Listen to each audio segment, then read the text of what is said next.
Hi అందరికీ నమస్కారం. మీరు చూస్తున్నారు ఎన్ఎన్‌సి టాక్స్. సో, రోజు మాదిరిగానే ఈరోజు గూడా ఒక ర్యాండమ్ కాల్ ఇప్పటి నుంచి ఇది ర్యాండమ్ కాల్ కాదనమాట. Magic call.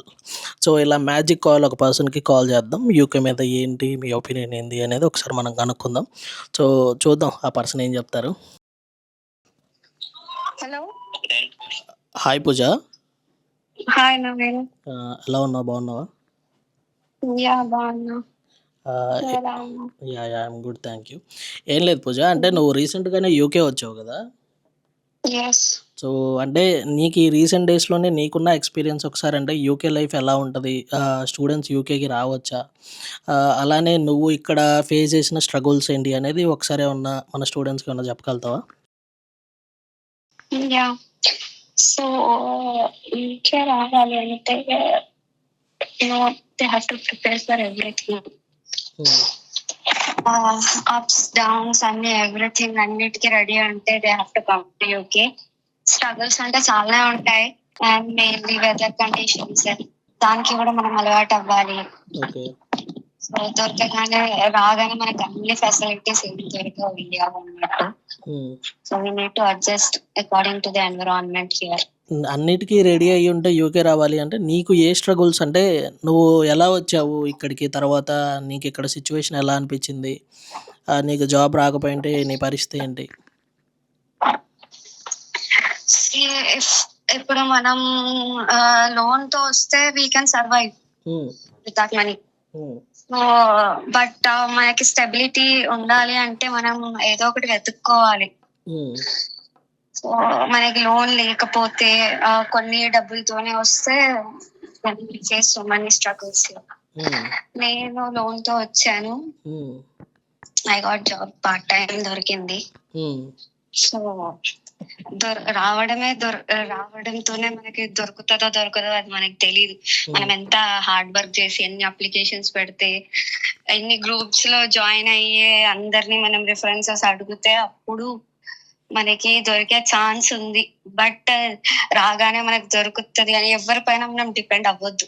మెయిన్లీ వీళ్ళు మనకి పెట్టిస్తారు జాబ్, వీళ్ళు మనకి అకామిడేషన్ ఇస్తారు. ఫస్ట్ ఎవరిని నమ్మకూడదు ఇక్కడ. And money is very important here. Single pound కూడా మనం ఎవరిని నమ్మి ఇవ్వద్దు. That is what I can say. అంటే నువ్వు ఎవరినైనా నమ్మిచ్చావా?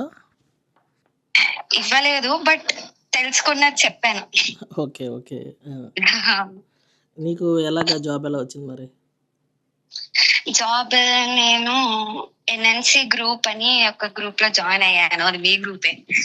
సో ఆ గ్రూప్ లో నేను అన్ని అప్లికేషన్స్ అన్ని వస్తూ ఉంటే అన్నిటికి అప్లై చేస్తూ ఉన్నాను. Okay. Finally I got one job. UK rules కూడా చేంజ్ అయ్యాయి కదా పూజ. సో దాని మీద, అంటే ఇక్కడ ఓకే రావచ్చా, లేదంటే వద్దు అక్కడే ఉండండి అంటావా? ఉన్న దగ్గర మంచిగా ఉండి తిని కష్టపడని ఇంటి దగ్గరే అందరు ఉంటారు. ఇక్కడికి వచ్చి అలవాటు లేని పనులు చేసి బాధపడడం కంటే ఎక్కడ ఉన్నామో అక్కడే ఉండడం బెటర్. బెస్ట్. సో ఇండియాలో ఉండడమే బెస్ట్ అంటావు? ఇండియానే బెటర్, ఇండియానే బెస్ట్. సో ఇక్కడికి రావాలంటే రావచ్చు, వచ్చి చదువుకొని వెళ్ళిపోతా అంటే దట్స్ ఓకే. కానీ వచ్చి కష్టపడడం, రాని పనులు చేయడము, అంటే జాబ్స్ దొరికినప్పుడు మనకు అలవాటు లేని పనులు చేయడం, అలా చేసి బాధపడడం కంటే బెటర్ డబ్బులు ఉంటే వచ్చి చదువుకొని మళ్ళీ రిటర్న్ వెళ్ళిపోవడమే బెటర్. లోన్ పెట్టుకొని ఇక్కడికి వచ్చేంత వర్త్ కాదంటావు? లోన్ పెట్టుకొని ఇక్కడ దాకా రావడం అయితే వర్త్ కాదు. ఈ కంట్రీ వర్త్ కాదా? ఏ కంట్రీ వర్త్ కాదంటావా? లోన్ కాకుండా మన మనీ మనకుండి వాటితో వచ్చి చదువుకొని వెళ్ళిపోవడం బెటర్. వచ్చి మళ్ళీ ఆ బర్డెన్ ని మనం మళ్ళీ తలపైన వేసుకొని దాని గురించి ఆలోచిస్తూ చదువుతూ ఇవన్నీ ఎందుకు అని హెడేక్స్. కానీ చాలా మందికి ఇక్కడికి రావడమే ఒక గోల్, అచీవ్మెంట్ లా. అంటే నువ్వు కూడా అలానే ఫీల్ అయ్యానన్నావు కదా? నేను అలానే ఫీల్ అయ్యాను. రావడం గోల్, అచీవ్మెంట్ అని. వచ్చాక కూడా బానే ఉంటది. అన్ని అడ్జస్ట్ అయ్యి అలవాటు అయిపోతే మనకి ఎవరైనా ఒక పార్ట్నర్, ఒక సపోర్ట్ ఉండాలి ఇక్కడ. లైక్ రాగానే మనకి ఏం తెలీదు, ఎక్కడికి వెళ్ళాలో తెలీదు, ఒక గైడెన్స్ ఎవరు ఉండరు, ఎవరు పనుల్లో వాళ్ళు బిజీ అయిపోతారు. ఒక మంచి ఫ్రెండ్ ఉండాలి అంటావు, అంతేనా? ఒక మంచి ఫ్రెండ్ అన్నా లేకపోతే ఎవరైనా ఒక సపోర్ట్ ఒకరు ఉండాలి. రిలేటివ్సా, ఫ్రెండ్సా ఎవరో ఒకరు తెలిసిన వాళ్ళు ఉంటే మంచిది అంటున్నావు. ఎవరో ఒకరు ఉంటే మనకి కొంచెం ఆ ధైర్యం ఉంటది. ఆ, ఏవి వద్దు, వచ్చి చదువుకోవాలి అనుకుంటే చదువుకోండి, రిటర్న్ ఇండియాకి వెళ్ళిపోండి అంతే. ఇప్పుడు నువ్వు వెళ్ళిపోతానంటావు నేనైతే అయితే. అదే చేస్తా, చదువుకుంటా వెళ్ళిపోతా. ఇప్పుడు చదువుకొని వెళ్ళిపోతావు నువ్వు, పిహెచ్డబ్ల్యూ చేసుకోవా? నాకు మా ఇల్లే మా ఫ్యామిలీ ఇంపార్టెంట్. చదువుస్తా, చదువుకున్నా వెళ్ళిపోతా అంతే ఉంది. ఆ, ఏది వద్దు. అంటే ఇక్కడ కష్టాన్ని చూసి వద్దనుకుంటున్నావా, లేకపోతే నువ్వు రావడమే అలా అనుకొని వచ్చావు?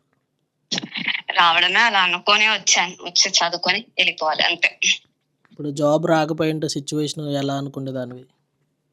ఎలా ఏముంది, ఇంటికి వెళ్ళిపోయి చదువుకున్నాక ఇంటికి వెళ్ళిపోయి ఫాదర్ ఇంకొక ఇల్లు ఉంది, ఆ ఇల్లు తీసేసి ఆ లోన్ క్లియర్ చేసేసుకుంటే అయిపోతుంది అని అనుకుంది. అది ఆప్షన్ ఉంది నాకు.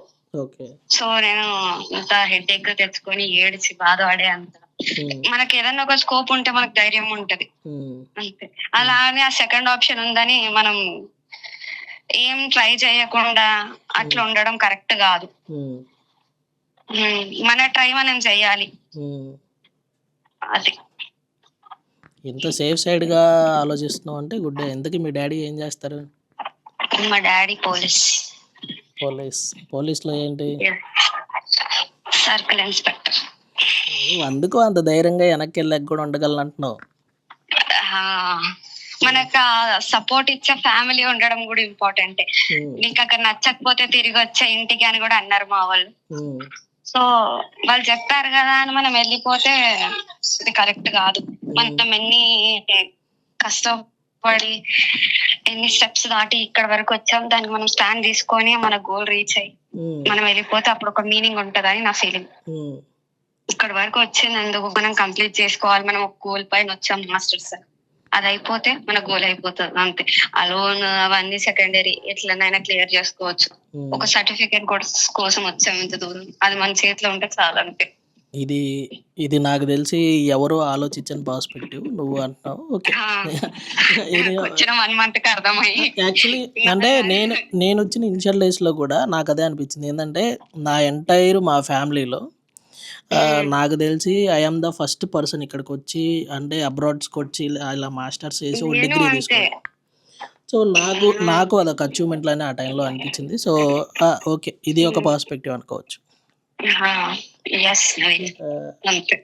థ్యాంక్ యూ పూజ, మంచి రివ్యూ ఇచ్చావు. Thank you so much. Yeah, bye. అదే ఫ్రెండ్స్, తనకేమనిపించిందంటే సిచ్యువేషన్ బాగాలేకపోయినా చదువుకొని వెనక్కి వెళ్ళిపోదాం అనిపించింది. అంటే మా ఇంట్లో అయితే సర్కిల్ ఇన్స్పెక్టర్ లేరు కాబట్టి మేమైతే అంత ధైర్యంగా వెళ్ళలేము. లోన్ తీర్చుకొని వెళ్ళాలి, లేకపోతే వెనకాల ఇస్తారు. మాకు ఆ చాయిస్లు లేవన్నమాట. ఏం గోవర్ధన్ నీకుందా? లేదంట మా వాడికి కూడా. సో అలాగా. సో తన ఒపీనియన్ ఏంది అంటే, ఇక్కడికి వచ్చి అంత కష్టపడాలి, వర్త అంటే నాకు వర్త కాలేదనిపిస్తుంది. మీకేమనిపిస్తుందో, మీకేమన్నా ఒపీనియన్ ఉంటే మీరు కూడా ఒకసారి నా కామెంట్ సెక్షన్లో చెప్పండి. Thank you for watching the video. This is Naveen from NNC Talks.